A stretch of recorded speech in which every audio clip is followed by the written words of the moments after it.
লালনের মাজারে মেলা হয়েছে, আপনারা কি খবর জানেন? নবীর আশেক দাবি করে হাজার হাজার মানুষ লালনের দরবারে গেল, ছেলে মেয়ে মিলেমিশে একাকার, যেন মনে হচ্ছে লালনের মেলা না, ওটা গাঞ্জা খাওয়ার আসর চলতেছে। জোরে বলেন। ছেলে এবং মেয়ে একসঙ্গে বসে গেছেন, কোনো মেয়ে যে বাবার পায়ে সেজদা করতেছে, নাউজুবিল্লাহ বলেন। বাবা আবার ওই মেয়েদেরকে বুকে জড়িয়ে ধরতেছে, কপালের মধ্যে চুমু খাচ্ছে। জোরে কোন সুবহানাল্লাহ। কি জোরে কোন নাউজুবিল্লাহ। নিজেদের কাছে রাসূল দাবি করে মাথায় টুপি দিয়ে, মুখের মধ্যে দাড়ি, পেছনে 1.5 হাত চুল রেখে বলতেছে সুন্নতি বাবরি, আমরা আশেকে রাসূল। অথচ গাঞ্জার আসর বসায়া লক্ষ লক্ষ মানুষ ওখানে উপস্থিত হয়ে মনে মনে গাঞ্জা ওখানে প্রকাশ্য দেবালোকে সেবন হচ্ছে। একজন এসে বলতে, আমরা তো গাঞ্জা খাচ্ছি না, সিদ্ধি করতেছি। কি করতেছে? সিদ্ধি। আবার গাঞ্জাতে সিগারেট একেবারে সুন্দর করে সিগারেট পেঁচাইয়া এইভাবে গোল করে মেয়ে মানুষ পর্যন্ত সিগারেটের টান দিচ্ছে, আর বলতেছে এগুলো তো সিগারেট না, আমরা সিদ্ধি করতেছি। আর আপনারা যাকে গাঞ্জা বলেন, এটা তো হারাম না, এটা জায়েজ। বলতেছে কেমনে জায়েজ হলো? বলতেছে কোরআনের মধ্যে দলিল আছে, ফাবিআইয়ি আলাই রাব্বিকুমা তুকাজ্জিবান, তোমরা আল্লাহর কোন নিয়ামতকে অস্বীকার করবা? তে গাঞ্জাও তো একটা নিয়ামত। কি যুক্তি চিন্তা করে দেখছেন? গাঞ্জাও বলে আল্লাহর দেওয়া নিয়ামত, ওটা খাইয়া ওরা সিদ্ধি করতেছে। আর জেলা প্রশাসক সবাইকে ডেকেছে। ওই পীরের ওই লালনের এক ভক্ত যে বলতেছে, স্যার গাঞ্জা যদি বন্ধ করেন লালনের মেলাই হবে না। আমরা কোন প্রশাসনকে বলতে চাই, যেই মেলা গাঞ্জা ছাড়া হয় না, ওই মেলা বাংলাদেশে 90% মুসলমানের দেশে ছেলে মেয়ে অবাধে মেলামেশা করবে, কুকুরের মতো জোড়া লেগে অশ্লীলতা ছড়াবে, এমন মেলা বাংলার জমিনে চলতে দেওয়া যায় না। গাঞ্জার বেলায় বাধা হয় না, পুলিশ যায় নিরাপত্তা দেয়, অথচ ইসলামী অনুষ্ঠানে বাধা হয়। এইরকম হাজারো বাংলাদেশে পীরের দরবার আছে। আমি হক্কানি পীরের বিরুদ্ধে বক্তব্য দেই না, তবে ভণ্ড পীরের দরবারে গিয়ে মুরিদেরা ভণ্ডামি করে কি করে না? জোরে বলেন। আমি কি দুই একটা বলবো? আল্লাহর ওলি খাজা বাবা, বিশ্বের ওলি খাজা বাবা, ওরি ওরে কেবলা জাগান তোমার জন্য কান্দে বাবা, লক্ষ যাকে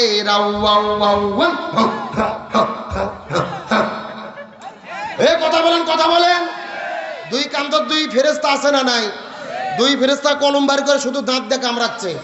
আল্লাহ বলছে, কে ফেরেশতা তোমরা কলম দাঁত দিয়ে কামড়াও কেন? ফেরেশতারা বলতেছে, আল্লাহ আমরা তো বুঝতে পারিনি, লিখবো কি? কথা কন না গা কে রে? কোরআন হাদিসের মধ্যে হোকাহুকি কোতাকুতি কোনো জিকির আছে? রাসূল বলেছেন জিকিরের সহি শব্দ হলো 4টি। জোরে বলেন কয়টি?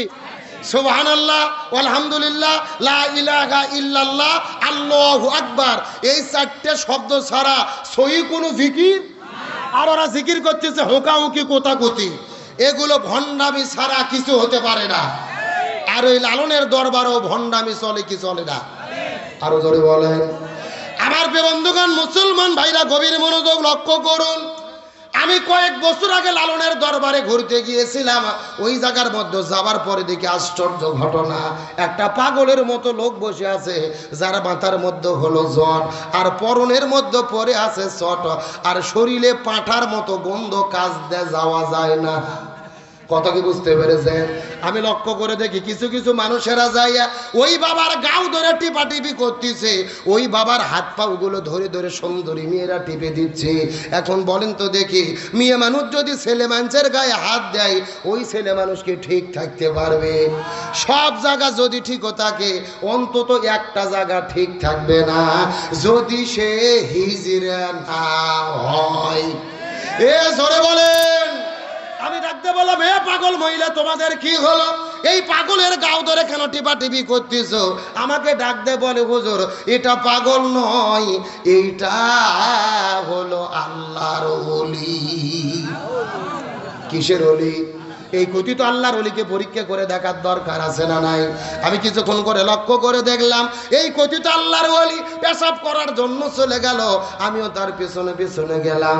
যাওয়ার পরে লক্ষ্য করে দেখি বাবা পেশাব করেছে, কিন্তু পেশাব করার পরে পানি ব্যবহার করে। আমি দৃশ্যটা দেখার পর আস্তে করে বাবার কাছে চলে গেলাম। এ কথিত আল্লাহর ওলি, আপনি পেশাব করলেন কিন্তু পানি কেন ব্যবহার করলেন না জানতে চাই। আমাকে ডাকতে বলে হুজুর আপনি শরীয়তের হুজুর, মারেফত বুঝবেন না। আমি বলে শরীয়তের হুজুর, মারেফত বুঝবো না। আমি ডাকতে বললাম হে কথিত আল্লাহর ওলি, আপনি বুঝে দিলেই তো বুঝবার পারবো, দয়া করে বলেন আপনি কেন পানি ব্যবহার করলেন না জানতে চাই। আমাকে ডাকতে বলে হুজুর আপনি কি জানেন এই পানি কোন পানি? আমি বললাম এই পানি কোন পানি? বলে নবীর নাতি ইমাম হোসাইন ওই কারবালার প্রান্তরে পানি পানি বলে চিৎকার করে শহীদ হয়ে গেছে। একটা ফোঁটা পানি নবীর নাতিকে দেওয়া হয় নাই। নবীর নাতি ইমাম হোসাইন পানি ব্যাগরে জমিন থেকে বিদায় নিয়ে চলে গেল। আমি ওই পানি আমার এই জায়গায় ঠেকাবো না। কথা কি বুঝতে পেরেছেন? আমি তখন ডাকতে বললাম হে কথিত আল্লাহর ওলি, নবীর নাতি ইমাম হুসাইন পানি না পাওয়ার কারণে তুমি যদি সামনের জায়গার মধ্যে পানি না ঠাকাও আমার কথা বলো, তাহলে তুমি পায়খানা করার পরে পেছনেও পানি ঠেকাতে পারবা না। এ জোরে বলেন। এরা জাতে মাতাল কিন্তু তালে ঠিক। সামনে পানি ব্যবহার করে না, পেছনে পানি ব্যবহার করে কি করে না? আরে পায়খানা করে যদি পানি ব্যবহার না করে, আমরা হুজুর তো দূরের কথা, ওর বইও ঘরের মধ্যে জায়গা দেবে না। বলবে যে তুমি পীরগিরি করবা, বাইরে যায় করো, দয়া করে ল্যাপ খাতা নষ্ট করো না। তাহলে আমি আপনাদেরকে বলতে চাই, আশেকে রাসূল দাবি করে ইসলাম আর শরীয়ত বিরোধী যারা কাজ করে এরা আশেকে রাসূল হতে পারে। এই বাংলাদেশের রবিউল আউয়াল মাস যখন চলে আসে, আমরা দেখি রবিউল আউয়াল মাসের 12 তারিখে কিছু মানুষেরা মাথার মধ্যে সবুজ কাপড় বেঁধে নবীর জন্মদিন পালন করে, মিছিল করে, র্যালি করে, অথচ ওই নবীর বিরুদ্ধে নাস্তিক মুরতাদ বেঈমানেরা যখন কথা বলে এদেরকে আর খুঁজে পাওয়া যায় না।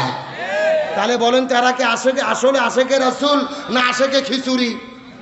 এরা আশেকে হালুয়া রুটি খাওয়া আছে যেই দিন, নবীর নামে মিছিল করে সেই দিন, আর সারা বছর খুঁজে পাওয়া যায় না। এরা প্রকৃত আশেকে রাসূল নয়। প্রকৃত আশেকে রাসূল হলো তারা যারা রাসূলকে সারা জীবন পূর্ণ অনুসরণ করে। তাহলে চিৎকার করে বলেন রাসূলকে অনুসরণ করা কি? আর জোরে বলেন। আমার প্রিয় বন্ধুগণ, মুসলমান ভাইরা গভীর মনোযোগ লক্ষ্য করুন। আমার নবীজির জীবনকে অনুসরণ করে আল্লাহ তাআলা ফরজ করে দিলেন। এই সম্পর্কে আমার আল্লাহ তাআলা চমৎকার করে কোরআনের মধ্যে বলেন, ওয়ামা আতাকুমুর রাসূলু ফাখুযুহু ওয়ামা নাহাকুম আনহু ফান্তাহু। সূরা হাসর 28 নম্বর পারার 7 নম্বর পৃষ্ঠার 9 নম্বর লাইন 7 নম্বর আয়াতে কারিমা তাফসীর ইবনে কাসিরের মধ্য থেকে বলতেছি, আল্লাহ তাআলা ডাক দিয়ে বলেন, এ পৃথিবীর মানুষেরা তোমরা যদি এই দুনিয়ার মধ্যে শান্তি পেতে চাও আর আখিরাতের মধ্যে মুক্তি পেতে চাও, ওয়া আতাকুমুর রাসূলু ফাখুযু, নবী যেটা করেছেন সেটা তোমাদের করতে হবে, ওয়া নাহাকুম আনহু ফান্তাহু, নবী যেটা করে নাই, যেটা করতে নিষেধ করেছেন সেটা থেকে তোমাদের দূরে থাকতে হবে। তার মানে বোঝা গেল আমার নবী পুরো জীবনের ভেতরে যা যা করেছে আমাদেরকেও তাই তাই করতে হবে, আর নবী যেটা করে নাই আমাদের সেটা করা যাবে না। চিৎকার করে বলেন তো দেখি, হুকুম কার? আরো জোরে। এ দশরা মুসলমান গভীর মনোযোগ। এই ছেলে ক্যামেরার পিছে কিসের গল্প? আপনার ক্যামেরা লাগাইছেন, বসেন দেখি।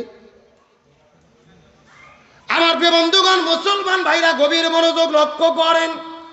নবী পুরো জীবনের মধ্যে কি কি করেছে আর আমাদের জন্য কি কি করা দরকার, এই বিষয়টা বোঝানোর পর আপনাদের মধ্য থেকে বিদায় নিয়ে চলে যাওয়ার চেষ্টা করব। কথাগুলো সুন্দর করে বোঝার চেষ্টা করবেন। আমার নবী মক্কার মধ্য থেকে ওই মদিনায় হিজরত করে চলে গেলেন।